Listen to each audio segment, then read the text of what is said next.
Homemade cannolis. Oh my gosh, let me show you how to make these. Cannolis. That's what we're making. I have a student right now who is obsessed with cannolis, and next week is pastry week. So I'm going to be teaching them how to make cannolis. So I figured, you know what? If I'm helping them, might as well show you too, right? All right, so we're going to take this food processor and we're just going to put in 2 cups of flour, and I also like a pinch of cinnamon in here. So we're going to add that to this mixture, okay?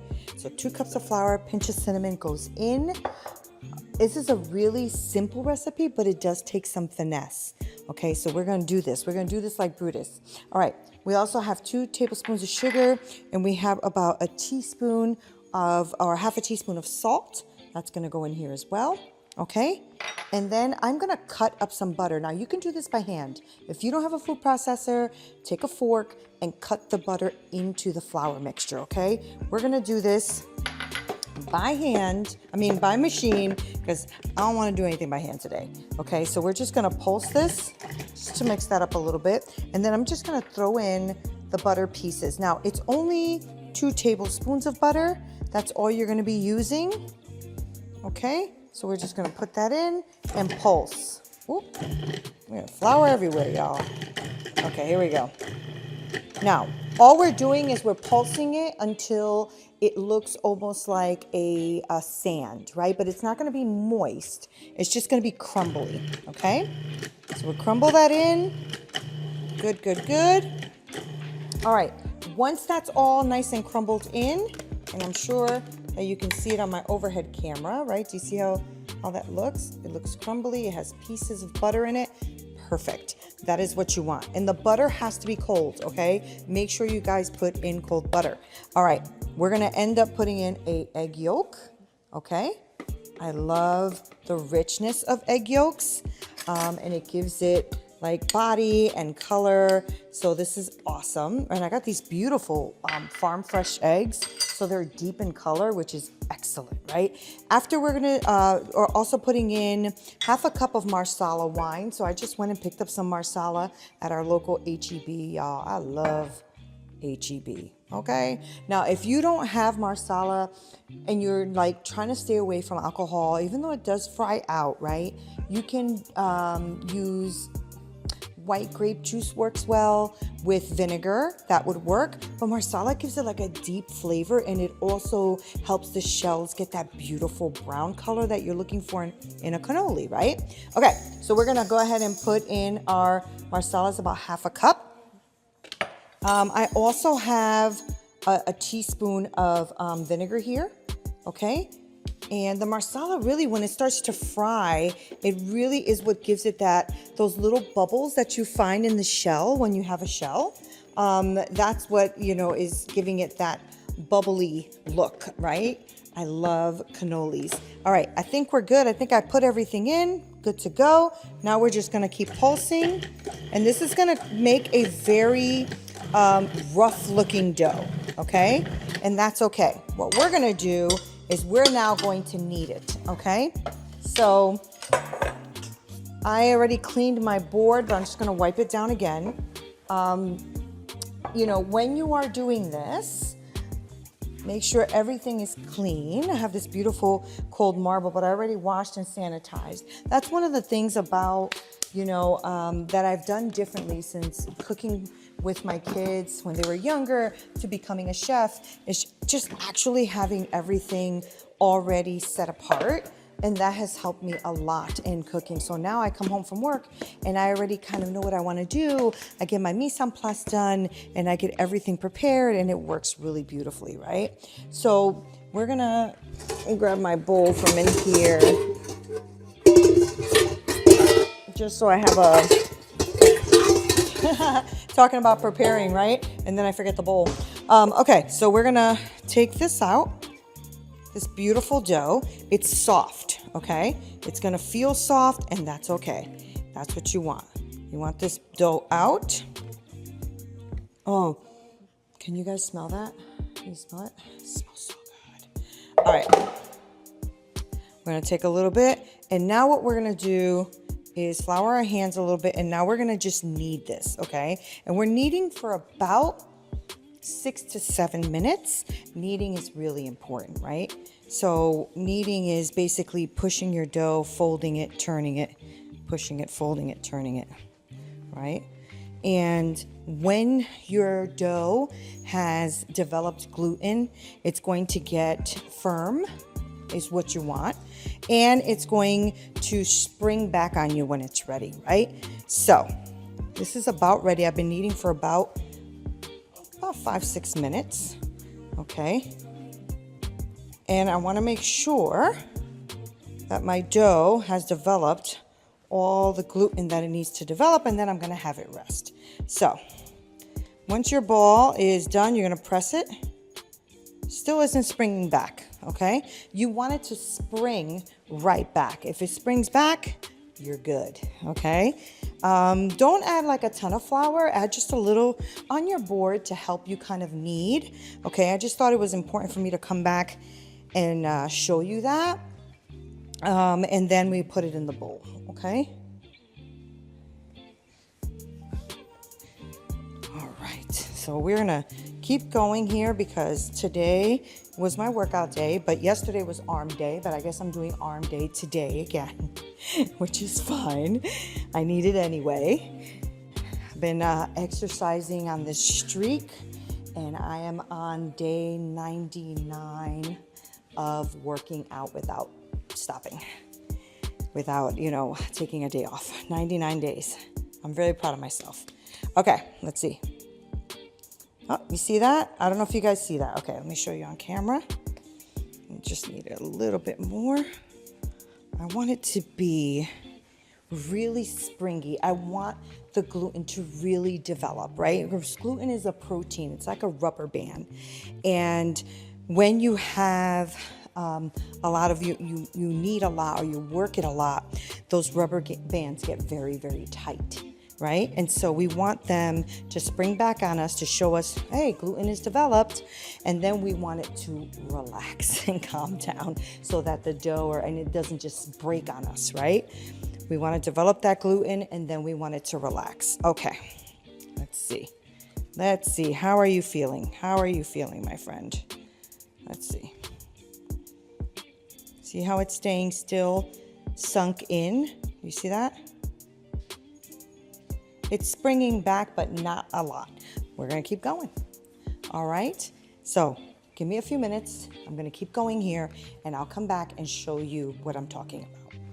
Now that I've been kneading for about 5 to 7 minutes, if you can't see the sweat, it's there, okay?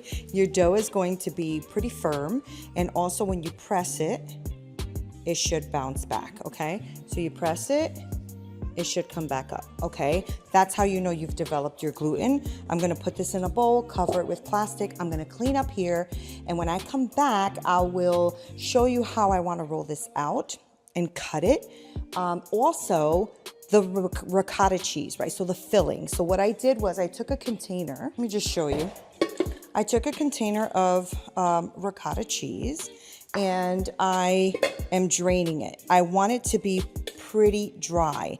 So it's been in there only for about 2 hours or so. It can actually use to be drained a little bit more. So we're gonna leave that there while our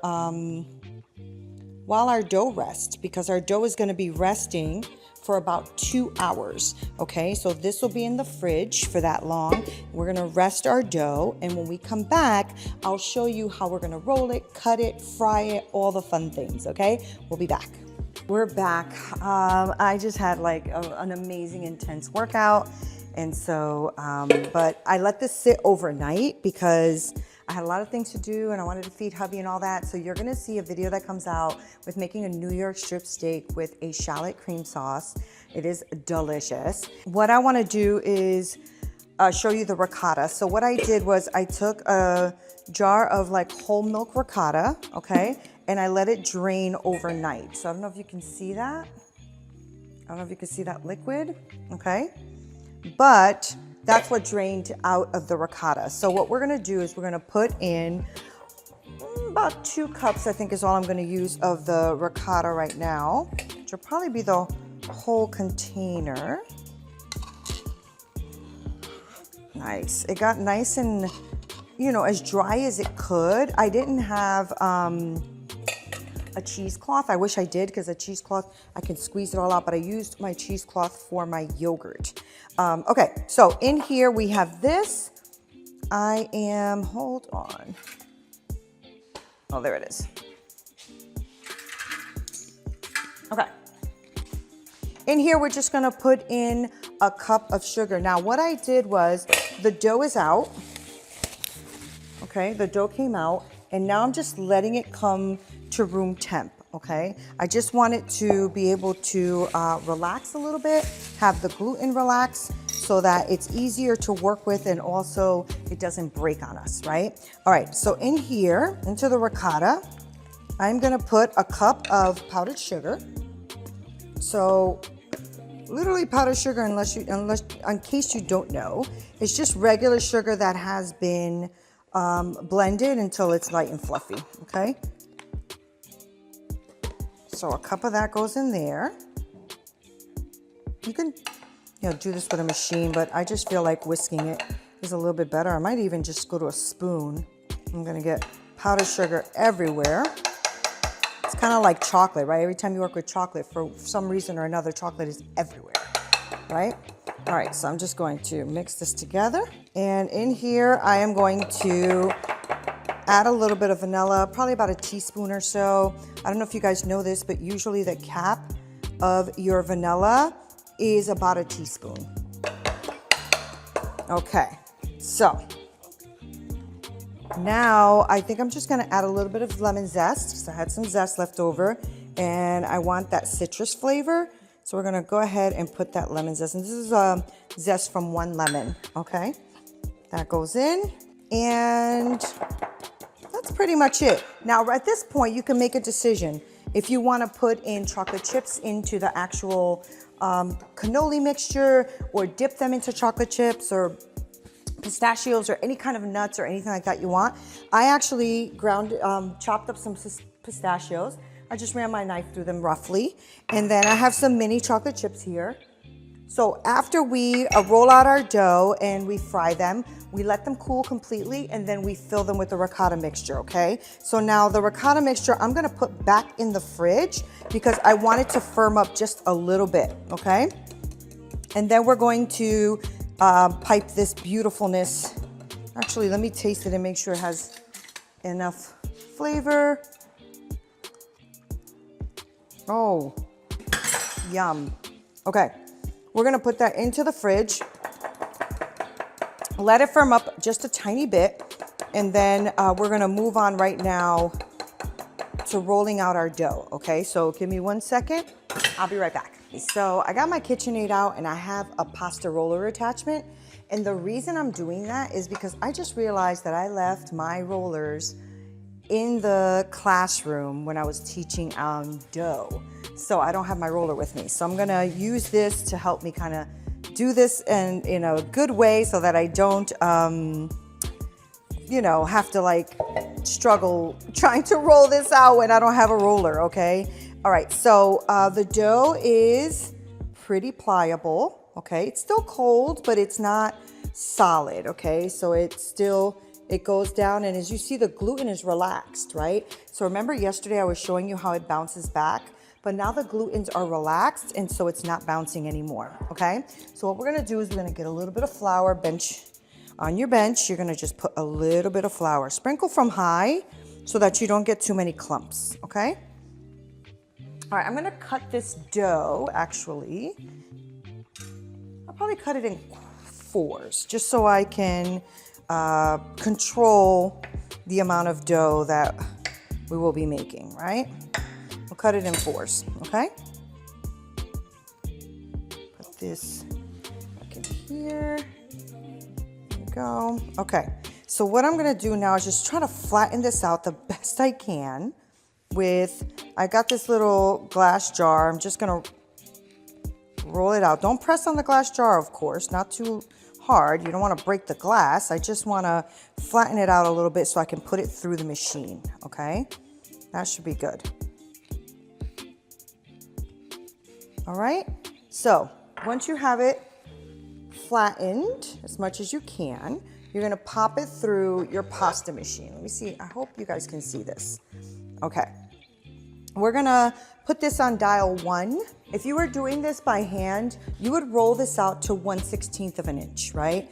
1/4 of an inch to 1/16 of an inch. I like to go thin, but not so thin that they break, right? I want people to be able to hold them and actually bite into them, right? So what we do is flour a little bit of the thing here. How do I do this so you guys can see it? Okay, hopefully my team will show you the overhead and that way you can see this working. Okay, I'm gonna put this on 2. I'm gonna pop it through. Remember, it's on number 1 right now, okay? It's on number 1, okay? See that? I'm gonna pop it through again.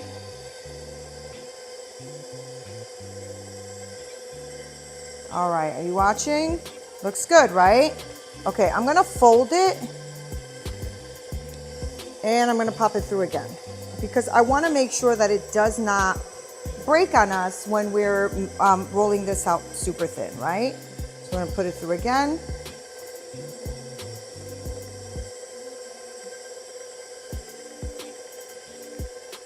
Okay, it's getting stuck a little, so you see how it's kind of,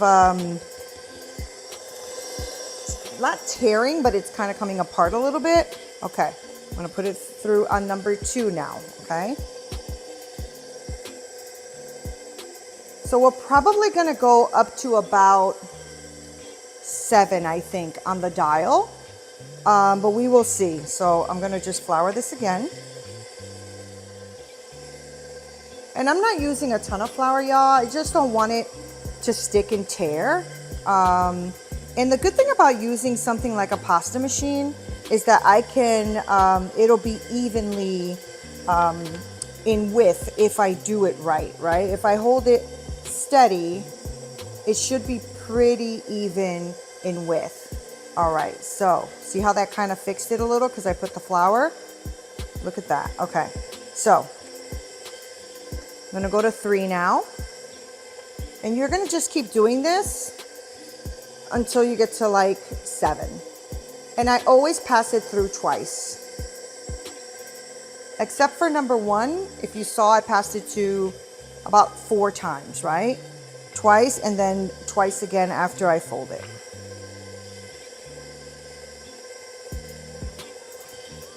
Okay, I'm gonna go again. Go a little faster, I think. We'll see. If it tears it, I'll have to slow it back down. Okay. Tiny bit of flour. It's sticking a little bit. Up to 4. Let's see how it does.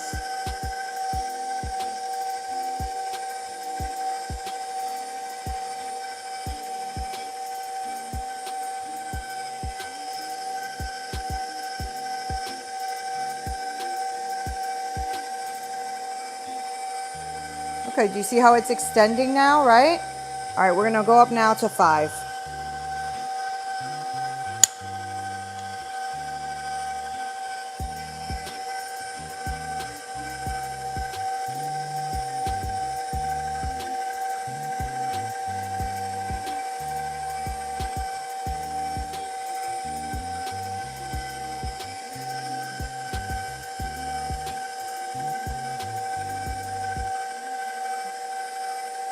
Nice, nice. All right, where are we going? 6, right? Let's go to 6.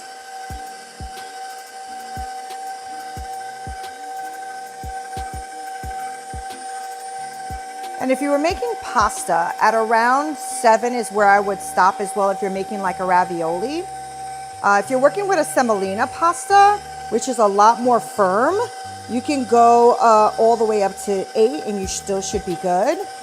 But most times you want to stop at like a 7. I think it's usually thin enough for your filling doesn't break through when you're making raviolis, right? Look at that. Isn't that pretty?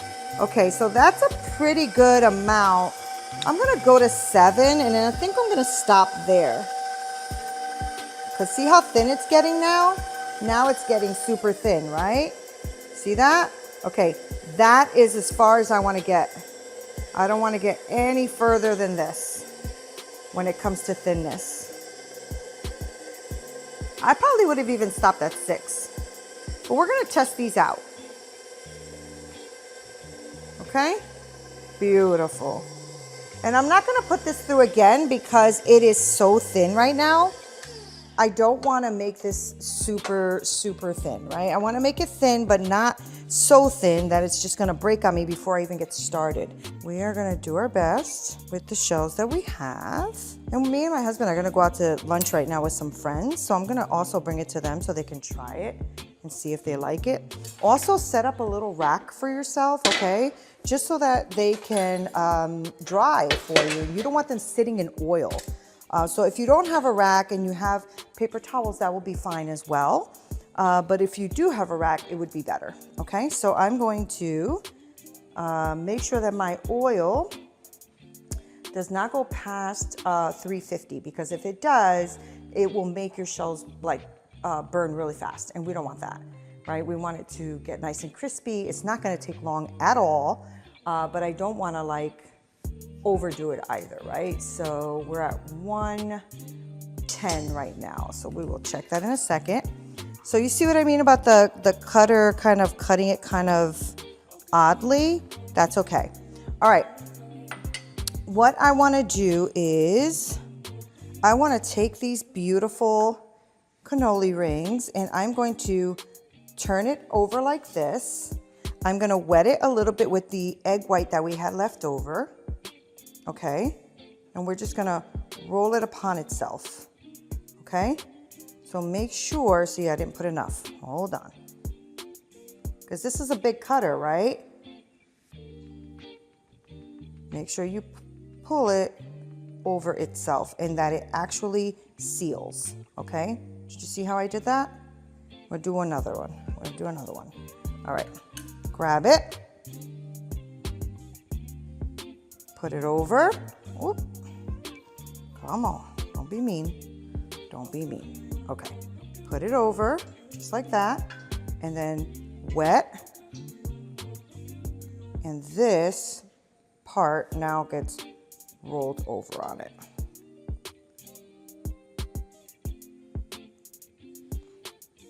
Okay? Does that, can you see that? Okay, I'm gonna do a couple more. You only want to do about 3 to 4 in a batch at a time, okay?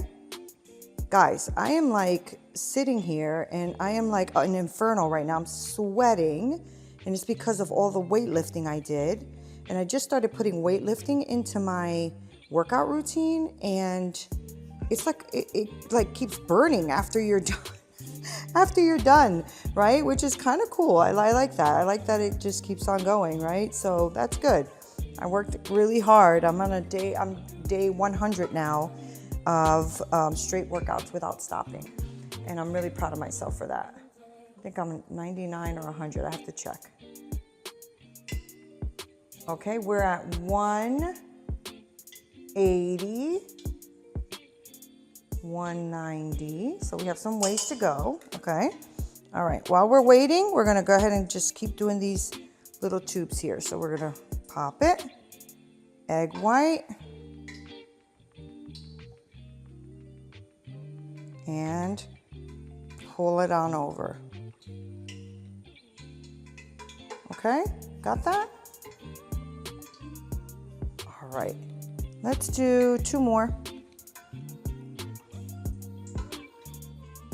You hear that oil popping? I don't know if you guys can hear it. All right. Make sure it's sealed. Now, some of these might break. Sometimes in the beginning, you have to do a few of these before they actually start working properly, right? And that's okay. I mean, that's what this is about. That's what we're doing together, right? We're learning, we're going, we're trying our best to do what it is we want to do today, which is cannolis, right? And you have to give yourself some grace. You're not going to be perfect all the time. And I've been doing this forever and I'm always messing up, right? And that's the whole point of learning. So I love what I do. I have a passion for what I do. I love feeding people in their soul, spirit, mind. I love letting people understand their greatness and amazingness of who they are. That is what I do, right? It is the purpose-filled kitchen for a reason, right? It's all about purpose and God and faith and doing the best we can in our everyday lives, right? I want to impact the surrounding around me. Now, I might not impact the world, and that's okay. But can I impact the people that are around me? Will they remember something I've taught them? One of the greatest things in the world is teaching something to someone that really wants to learn something that they didn't know before. And now they have this desire to learn what it is you're teaching. And it's a gift. It is truly a gift. All right, let's turn this on. This should be now at like 350. Let's make sure. Okay, we're there. We're there, y'all.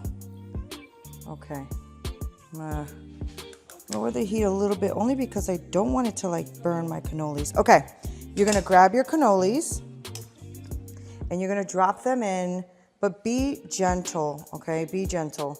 I'm gonna grab this like this, and I'm gonna drop it in for a second.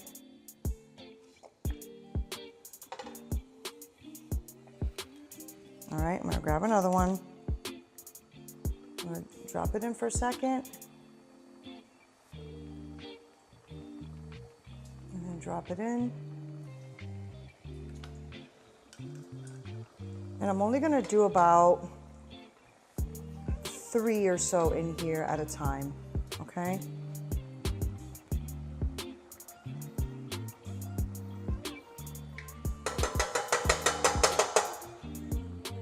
We're gonna check them too, because they look like, some of them look like they might be opening, which means I need to really make sure they're sealed at the end here, right? I didn't press down on them, so that's probably why.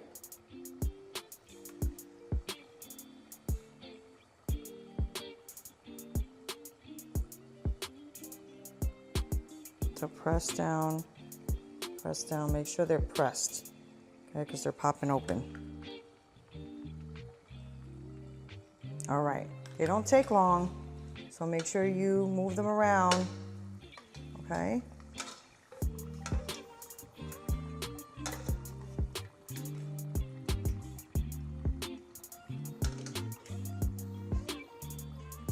See how the oil kind of calms down a little bit once they're fried, right?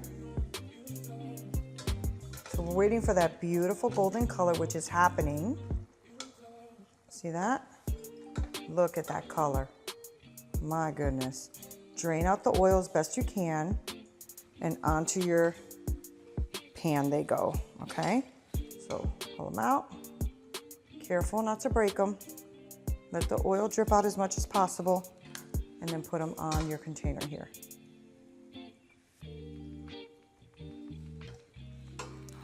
All right, we're gonna drop these in again. If I can grab it, there we go. Okay, I'm just dropping the end a little bit and then letting it go. Dropping the end and then letting it go. All right, these takes, you saw that? Like what, 2 minutes maybe? Maybe? Okay, now what I wanna do, because these are really, really hot, I'm just going to try to get these off. There we go. Try to grab it from the end. They're hot, so just grab them slightly, okay? Pull.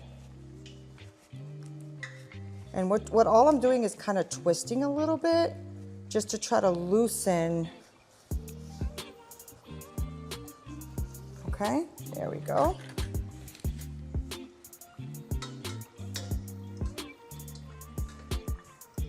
And I'm using, by the way, a very neutral oil. I forgot to mention that.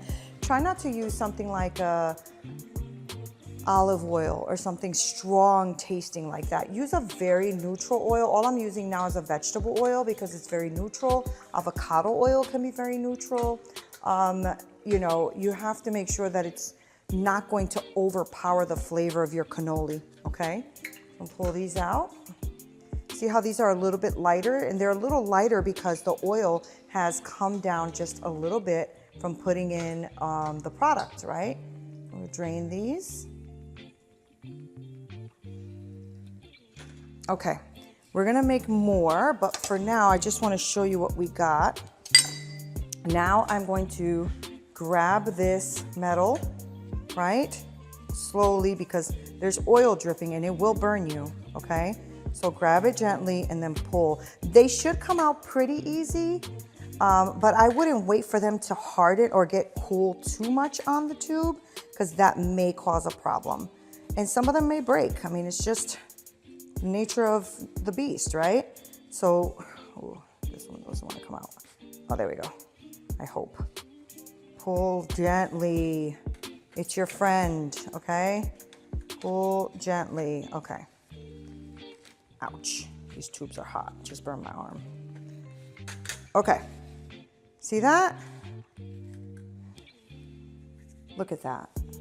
That's gorgeous, right? So now we're gonna let these cool down, okay? Meanwhile, I'm just gonna keep on rolling and making. Might as well. And we're gonna fill these as soon as they're cooled down. They're not cool yet, okay? So I'm just gonna roll out a little bit more dough and make a few more. That way my hubby can come and give us a try and see if he agrees, because he loves cannolis. Also, you can take these things like this and just fry them and make cannoli chips. And then you can use the ricotta as a dip, right? So you have chips and dip, but it's just cannolis. And it's a great way to use up your scraps, or, you know, kind of like just do something different if you don't want to be working with these hot little tubes and stuff like that, right? So I'm going to continue here, and I'm going to flatten more out. I'm going to make some more, and we will see what this all looks like when we come back. All right, guys, so some of these are already cooled down and ready to fill. So what I did was I put the ricotta mixture in here. It's just a regular old piping bag, but I want to show you how to fill it in case you've never done this before. All right, you put it over your hand like a C cup, okay? So over your hand. And I actually made this pistachio ricotta. So I had some pistachio cream, and all I did was mix it in here. And it tastes good. I didn't know if it was gonna taste good, but it tastes really good. So you pop it in your piping bag. You can use a Ziploc bag, whatever you want. Push it down. And I am just gonna make a couple of each because we are running late. We have to go to lunch with our friends. So cut this, okay? And what you wanna do, get the cooler ones. Hopefully you can see that. Make sure you can see that. Yes, you can. And you are going to pipe on the inside. Go to the center and then pipe until it pulls out, okay? And then see how the other side is not completely. Go into the center and out. And since I'm doing this one in pistachio cream, I'm going to put them in pistachio. See that? Do you see that? Okay. We're gonna do one more in pistachio, and then the other is gonna be in our regular ricotta. So pistachio cream goes into the center, and as you're pulling out. So you're pushing and pulling out, right? Okay, pistachio, pistachio. Okay, now let's do a regular one with chocolate chips. All right, turn, turn, turn. Go into the center, push, out, turn it around, push. Got it? Into the chocolate chips, into the chocolate chips. Yum, yum, okay? Can y'all say yum? Yes. Babe, you gotta come on over here if you want a cannoli. Come on.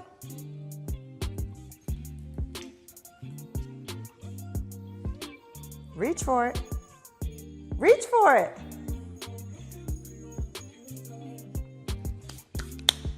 All right, my husband doesn't like to be on camera, y'all. All right, how does it taste? That's a sound that every chef wants to hear. All right, dip, dip. There you go. All right, so these beautiful cannolis, I'm going to continue to work on them here. And I cannot wait to hear what you guys have decided to put inside of your cannolis, because you can make this so many different ways, so many different flavors, right? You can make them in citrus, you can make them pistachio, you can make them in chocolate chips, white chocolate chips, sprinkles, it doesn't matter, right? It's your kitchen, you do you, okay? So I'm going to finish these up. Meanwhile, for those of you who are in the Round Rock, Austin, Cedar Park area, and you are a woman and you really are wanting to learn cooking techniques and really just want to up your game, make sure that you comment cooking below and I will send you the information. And that is going to be a 12-week culinary program from zero to chef. I am going to teach you everything I teach all of my culinary students and get you working in the kitchen the way you want to work in the kitchen, okay? So thank you guys for hanging out with me today. Next time, do not be afraid of cannolis, okay? Cannolis are your friend. Here you go, y'all. Enjoy.